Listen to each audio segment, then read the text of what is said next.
Bharatiya Janata party ने आगामी लोकसभा चुनाव के लिए 195 उम्मीदवारों की पहली सूची जारी की। प्रधानमंत्री नरेंद्र मोदी वाराणसी से लड़ेंगे चुनाव।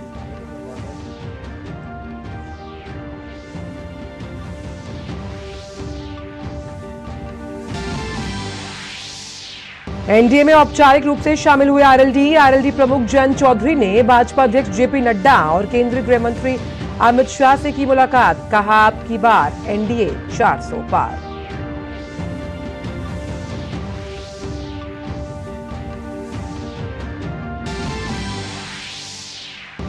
पाकिस्तान की संसद में आज होगा प्रधानमंत्री पद का चुनाव। पाकिस्तान मुस्लिम लीग नवाज और पीपीपी के संयुक्त प्रत्याशी शहबाज शरीफ हैं सबसे प्रबल दावेदार।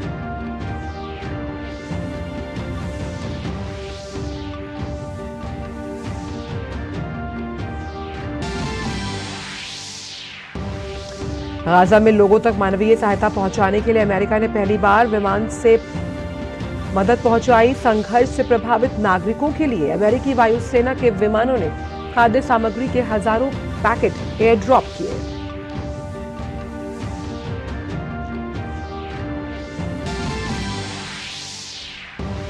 और दिल्ली एनसीआर समेत उत्तर भारत के कई क्षेत्रों में जारी है बरसात।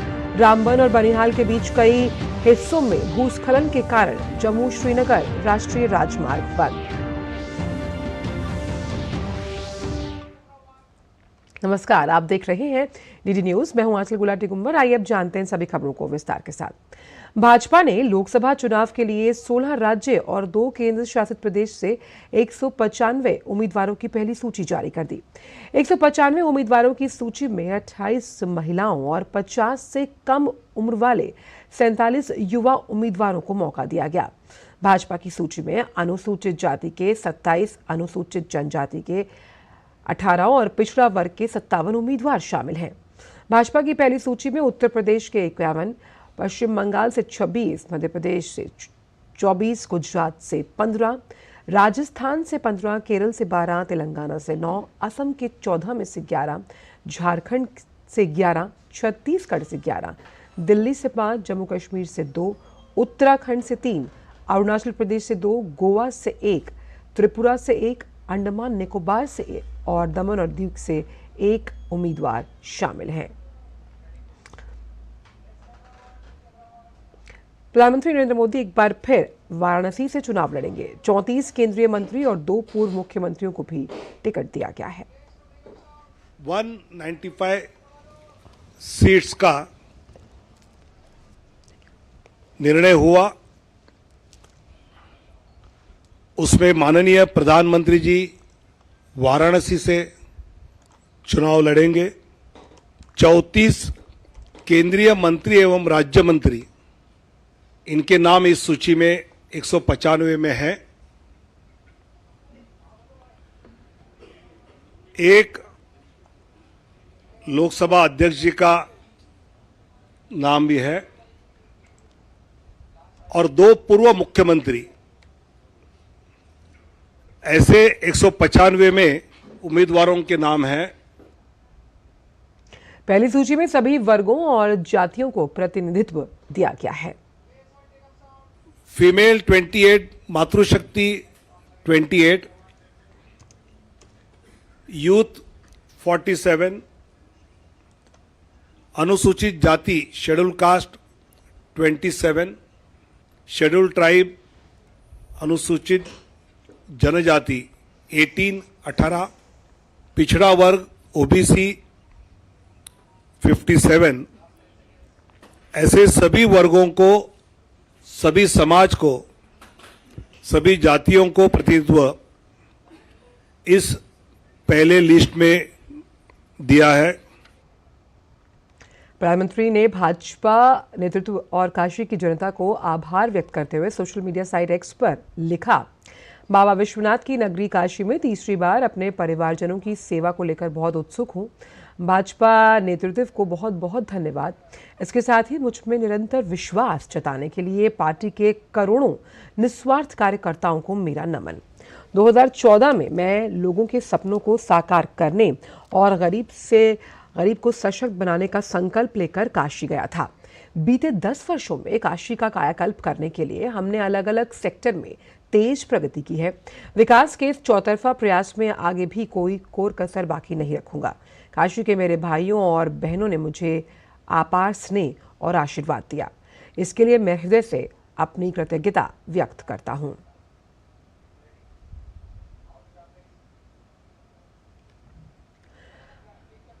भाजपा द्वारा लोकसभा चुनाव 2024 के लिए वाराणसी सीट से प्रधानमंत्री नरेंद्र मोदी के चुनाव लड़ने की घोषणा के बाद भाजपा कार्यकर्ताओं ने जश्न मनाया।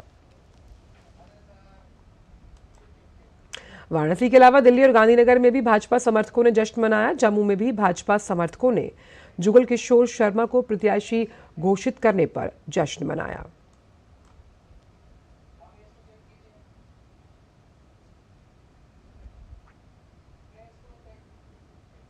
केरल के तिरुवनंतपुरम से राजीव चंद्रशेखर को प्रत्याशी बनाए जाने पर भाजपा कार्यकर्ताओं में उत्साह दिखा, तो वहीं लखनऊ से रक्षा मंत्री राजनाथ सिंह को उम्मीदवार बनाए जाने पर पार्टी कार्यकर्ताओं में खुशी की लहर देखने को मिली।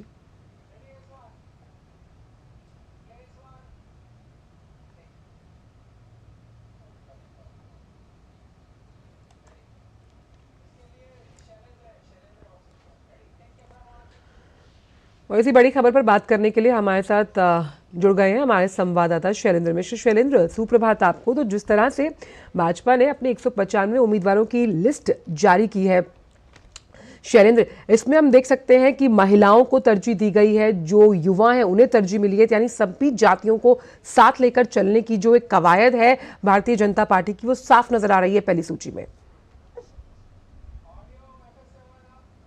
निश्चित तौर पर आप देखिए एक संतुलन दिखाई देता है। जो ये भारतीय जनता पार्टी की जो सूची है उसमें हम जानते हैं कि 195 नामों का ऐलान किया गया है और उसमें आप देखें तो महिलाओं को पर्याप्त मौका दिया गया है, युवा उम्मीदवारों को मौका दिया गया है।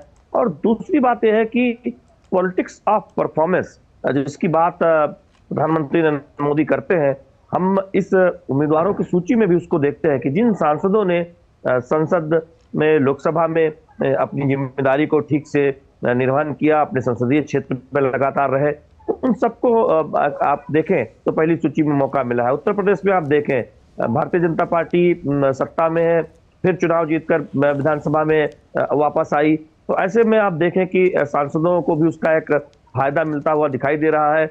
आप गौतम बुद्ध नगर से गोरखपुर तक देखें तो तमाम जो मौजूदा सांसद है, निवर्तमान सांसद हैं, उनको फिर से टिकट दिया गया है, उन्हें चुनाव मैदान में उतारा गया है, चाहे वो महेश शर्मा हो गौतम बुद्ध नगर से, या फिर रवि किशन शुक्ला हो गोरखपुर से, या फिर आप अवध के सीटों की बात करें, गोंडा हो, बस्ती हो, अयोध्या की बात करें, फैजाबाद जो लोकसभा सीट के नाम से लल्लू सिंह। लेकिन महत्वपूर्ण बात यह है कि बीजेपी ने, हमने देखा है कि बहुत इस बार फोकस किया है दक्षिण भारत पर। आप केरल की सूची को देखें, जिस तरह से मल्लापुरम से एक मुस्लिम उम्मीदवार को टिकट दिया गया है, इसके साथ ही साथ आप देखें ए.के. एंटनी के बेटे को टिकट दिया गया, अनिल एंटनी को। राजीव चंद्रशेखर तिरुवनंतपुरम से चुनाव लड़ेंगे, इसके साथ साथ वी मुरलीधरन जो केंद्रीय राज्य मंत्री है, उनको टिकट दिया गया है। तो प्रयास यह है कि जो बीजेपी का 370 का नारा है कि बीजेपी अपने दम पर 370 पार और एनडीए के साथ 400 पार, उसके लिए कोई कोर कसर इस पहली सूची में छोड़ी नहीं गई है, ये देखकर ऐसा लगता है। बिल्कुल, और जिस तरह से हमेशा से सरकार की कवायद ये है कि 4 विकास स्तंभों में महिलाओं को विकास उन्मुखी माना गया है, इसमें लिस्ट में महिलाओं को भी तरजीह दी गई है। कई ऐसी महिला उम्मीदवार हैं जिन पर विश्वास जताया है पार्टी ने, और ये कहीं ना कहीं पार्टी लाइन के साथ चलते हुए नजर आता है। साथ ही साथ ये भी कि कैसे अगर राजनीति में महिलाओं का प्रतिनिधित्व बढ़ेगा, विकास अपने आप होगा। निश्चित तौर पर देखिए, भारतीय जनता पार्टी ने संगठन के स्तर पर हमने देखा कि पहले ही महिलाओं को 1/3 जगह दी थी, और भारतीय जनता पार्टी ऐसा करने वाली दुनिया की एक बहुत महत्वपूर्ण पार्टी, हम जानते हैं कि सबसे ज्यादा सदस्य संख्या वाली पार्टी है, और संगठन में 1/3 जगह महिलाओं को देना, बीजेपी ने ये बहुत संकेत दिए।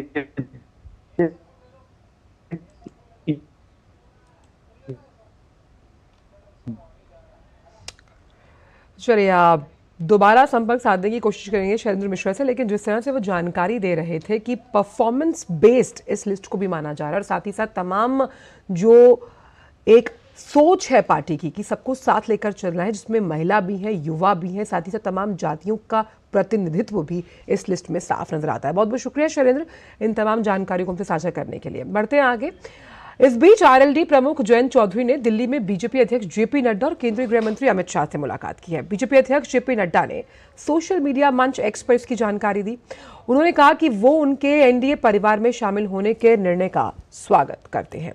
उन्होंने ये भी उम्मीद जताई कि वो प्रधानमंत्री मोदी की अगुवाई में विकसित भारत की यात्रा और उत्तर प्रदेश के विकास में महत्वपूर्ण योगदान करेंगे और अब की बार एनडीए 400 पार करेगा।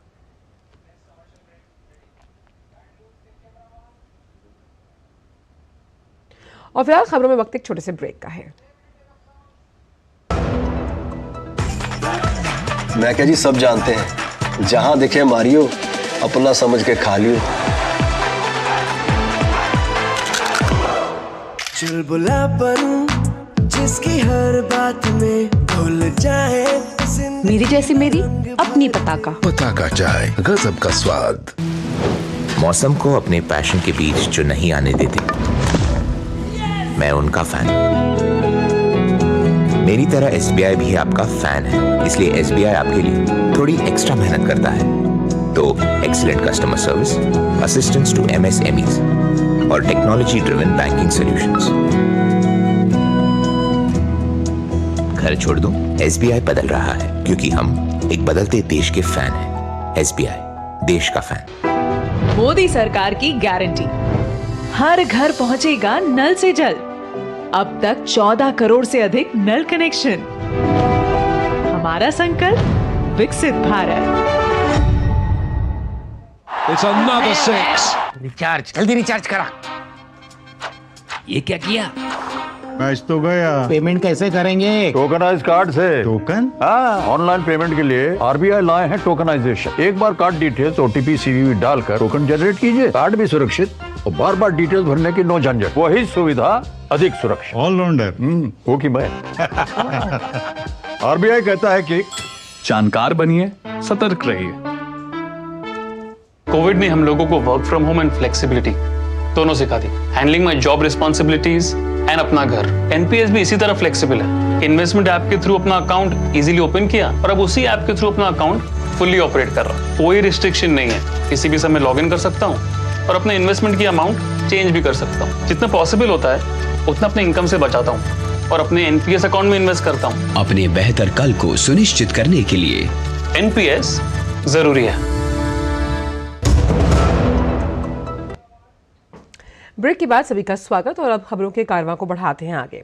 देश में रेलवे का तेजी से विकास हो रहा है और इसमें अमृत भारत स्टेशन योजना की मुख्य भूमिका हम देख रहे हैं, जिसे निभाने के लिए वो तैयार है। देश भर में रेलवे स्टेशन के विकास, आधुनिकीकरण और सौंदर्यीकरण के लिए अमृत भारत स्टेशन योजना शुरू की गई। अमृत भारत स्टेशन योजना के तहत देश के करोड़ों रेल यात्रियों को एयरपोर्ट जैसी सुविधा देने की तैयारी की जा रही है। स्टेशन का विकास होने से रोजगार के अवसर भी बढ़ेंगे। अमृत भारत स्टेशन योजना का लक्ष्य देश भर में 1309 स्टेशन का पुनर्विकास करना है। इसके तहत स्टेशन भवनों के डिजाइन स्थानीय संस्कृति, विरासत और वास्तुकला से प्रेरित होंगे। उदाहरण के लिए जयपुर रेलवे स्टेशन में राजस्थान के हवा महल और आमेर किले से मिलते जुलते बनेंगे। भारतीय नौसेना लक्षद्वीप के मिनिकॉय द्वीप समूह से अगले सप्ताह एक नया बेस आईएनएस जटायु बनाने जा रही है। भारतीय नौसेना 6 मार्च को नौसेना प्रमुख एडमिरल आर हरिकुमार की उपस्थिति में मिनिकॉय में आईएनएस जटायु के रूप में नौसैनिक टुकड़ी को शामिल करने के लिए पूरी तरह तैयार है।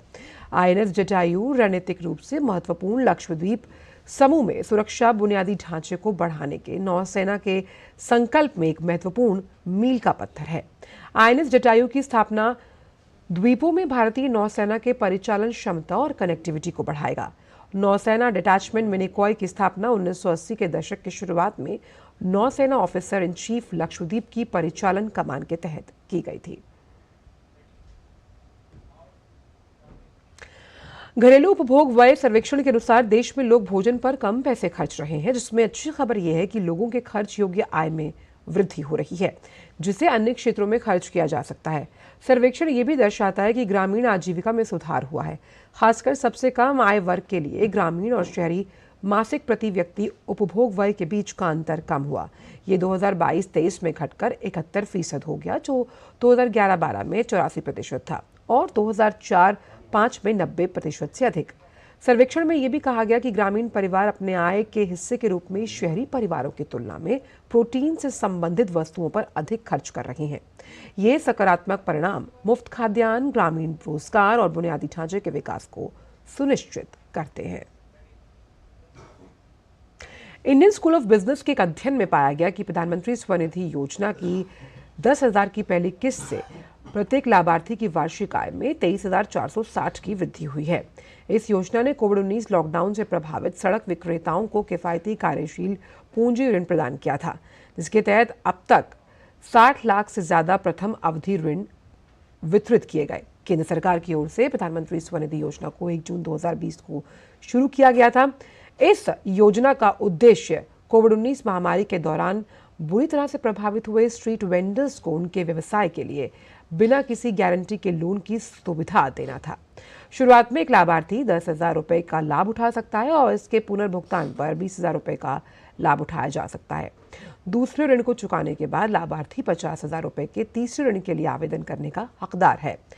प्रधानमंत्री स्वनिधि पोर्टल के आंकड़ों से यह भी पता चलता है कि योजना के तहत अब तक 60 लाख पहली बार के ऋण, 16 लाख से ज्यादा दूसरी बार के ऋण और 2.43 लाख लाभार्थियों को तीसरी बार के ऋण वितरित किए गए हैं। भारत के डिजिटल इंडिया भूमि रिकॉर्ड आधुनिकीकरण कार्यक्रम ने एक बड़ी उपलब्धि हासिल की, जिसमें देश में 94% से अधिक भूमि रिकॉर्ड अब डिजिटल हो गए हैं। ये पहल सरकार के डिजिटल इंडिया अभियान का बड़ा हिस्सा है, जिसका उद्देश्य भूमि प्रबंधन में पारदर्शिता लाना और आर्थिक विकास को बढ़ावा देना है। इस पहल से भारत की कानूनी व्यवस्था के सामने भूमि विवाद की जो बड़ी चुनौती रहती है, उसमें भी कमी आने की उम्मीद है। DIL RMP को 2021 तक भूमि रिकॉर्ड को आधुनिक बनाने के लिए निर्धारित किया गया है, जिसे अब अतिरिक्त 5 वर्षों के लिए बढ़ा दिया गया। दिसंबर 2023 तक अधिकार रिकॉर्ड्स का 95% कंप्यूटरीकरण और भूकर मानचित्रों का 68% डिजिटलीकरण जो है उसके महत्वपूर्ण बेंचमार्क हासिल कर लिए गए। ये डिजिटल परिवर्तन भूमि लेन देन को सुव्यवस्थित करने के साथ साथ पहुंच बढ़ाने और शासन में सुविधा लाने के लिए एक बड़ा कदम माना जा रहा है।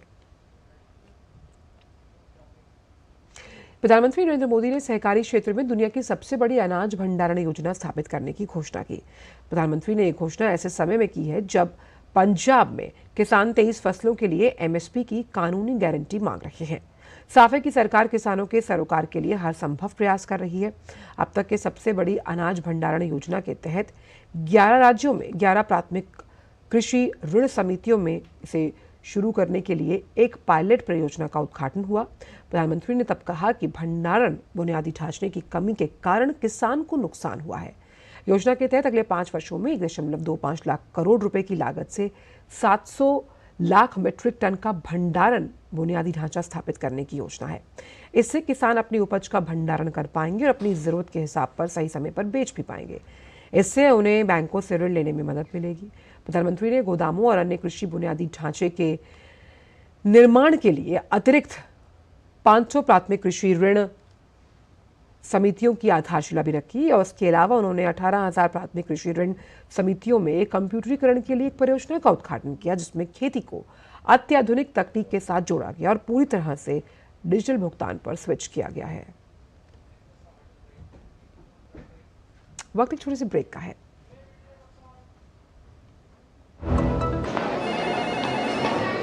सर, आप बहुत लकी हैं कि आपके बेटे ने हेल्थ इंश्योरेंस और बाकी सारी फॉर्मेलिटीज टाइम से पूरी कर दी है। अब आप घर जा सकते हैं। मेरा बेटा? तो फिर आप? पॉलिसी बाजार। क्लेम के टाइम पे हमेशा आपकी हेल्प को तैयार। पॉलिसी बाजार, 1 करोड़ का हेल्थ इंश्योरेंस सिर्फ 390 रुपए महीने से शुरू। मैं क्या जी, सब जानते हैं, जहां दिखे मारियो, अपना समझ के खा लियो। चुलबुला बनूं जिसकी हर बात में भूल जाए। मेरी जैसी मेरी अपनी पताका। पताका चाय, गजब का स्वाद। मैंने अपना NPS अकाउंट ऑनलाइन ओपन कर दिया था। सीरियस सेविंग स्टार्ट की after I landed my first job eight 23। अपने कॉर्पोरेट में बस अपना NPS नंबर दिया एंड इन्वेस्टिंग चालू। थोड़े ही दिन पहले मेरा जॉब बदल गया। मैं मुंबई से राजकोट आ गई, लेकिन मेरा NPS account same. I just transfer the same account to my new company. NPS किसी भी जगह से ऑपरेट हो सकता है, जहां मैं वहां मेरा एनपीएस अकाउंट। अपने बेहतर कल को सुनिश्चित करने के लिए एनपीएस जरूरी है। एक स्टार्टअप सॉलिड था, प्लान था कड़क, करना था समथिंग ग्रेट, पर शुरू से प्रॉब्लम्स में घेरा यूं कि बिजनेस हुआ अपना लम्बेट। बिजनेस गुरु की जरूरत थी खास, सीधे गए एसबीआई स्टार्टअप ब्रांच में तो खुल गया success. Startup advisory and support SBI startup branch पे। मोदी सरकार की गारंटी, सभी को मिल रही हैं सस्ती एवं अच्छी दवाएं, वो भी कम से कम 75% कम कीमतों पर। और अब देश भर में 25,000 जन औषधि केंद्रों के अभियान के तहत रोजगार के अवसर की भी गारंटी। केंद्र संचालकों को 5 लाख से 7 लाख रुपए तक की वित्तीय सहायता का भी प्रावधान। जन औषधि केंद्र खोलने के लिए ऑनलाइन आवेदन www.janaushadhi.gov.in पर आमंत्रित हैं।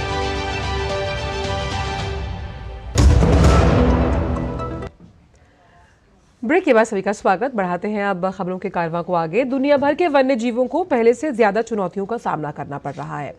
जैव संरक्षण की दिशा में नवाचार की जरूरत पहले से भी ज्यादा बढ़ी है। विश्व वन्य जीव दिवस 2024 के मौके पर डिजिटल नवाचार के जरिए पृथ्वी पर वन्य जीव के संरक्षण के प्रयासों की कोशिश पर आइए डालते हैं एक नजर। इस वर्ष वर्ल्ड वाइल्ड लाइफ डे की थीम में डिजिटल इनोवेशन को सर्वोपरि रखा गया है। आपको ये जानकर खुशी होगी कि हमारे देश के अलग अलग हिस्सों में वन्य जीवों के संरक्षण के लिए टेक्नोलॉजी का खूब उपयोग हो रहा है। हर साल 3 मार्च को पूरी दुनिया विश्व वन्यजीव दिवस मनाने के लिए एकजुट होती है। संयुक्त राष्ट्र की पहल पर इस दिन को जंगली जीवों के संरक्षण के प्रति जागरूकता फैलाने के मकसद से मनाया जाता है। ये दिन मानवता और प्राकृतिक दुनिया के बीच जटिल संबंधों की याद दिलाता है, जो हमसे हमारे बहुमूल्य वन्य जीवों और उनके आवासों की रक्षा के लिए कदम उठाने का आग्रह करता है।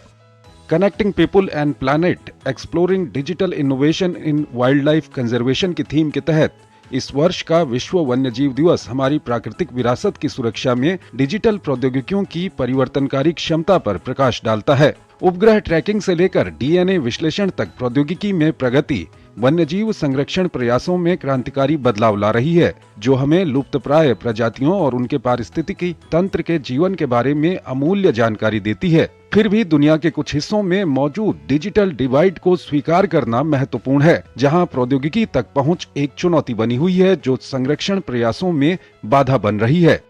हालांकि जहां प्रौद्योगिकी सुलभ है और जिम्मेदारी से उपयोग की जाती है, ये हमारे संरक्षण के प्रयासों में एक शक्तिशाली हथियार बन जाती है। उपग्रह वन्यजीवों की गतिविधि की निगरानी करते हैं। प्रवासन पैटर्न और भूमि उपयोग को समझने में डेटा अहम भूमिका निभाता है, जिससे संरक्षण पहल को बढ़ावा मिलता है।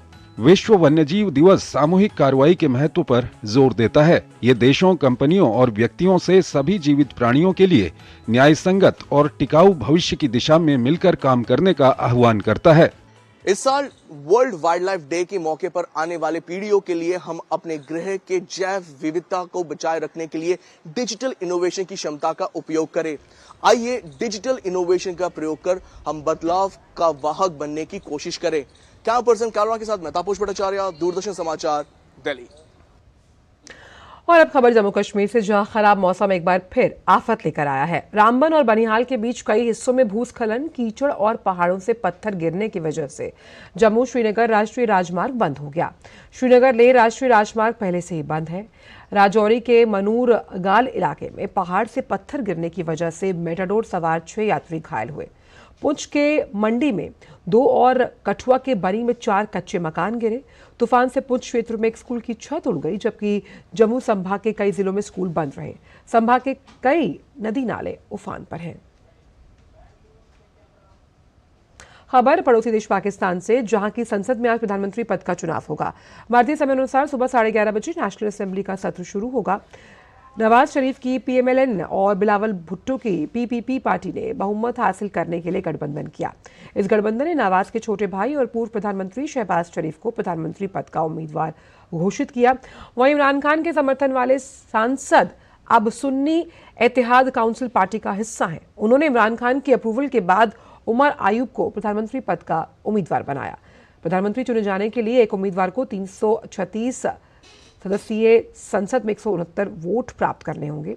पीएमएलएन और पाकिस्तान पीपल्स पार्टी सहित उसके सहयोगियों का दावा है कि उन्हें 200 से अधिक सांसदों का समर्थन प्राप्त है। वहीं इमरान खान की पीटीआई समर्थित स्वतंत्र उम्मीदवारों ने 8 फरवरी के चुनाव में 93 सीटें जीती। इस बीच पाकिस्तान मुस्लिम लीग नवाज के सरदार अयाज सादिक को कल नेशनल असेंबली के 22वें स्पीकर के रूप में चुना गया। स्पीकर का चुनाव गुप्त मतदान के माध्यम से करवाया गया। और फिलहाल समाचारों में इतना ही। दीजिए इजाजत। नमस्कार।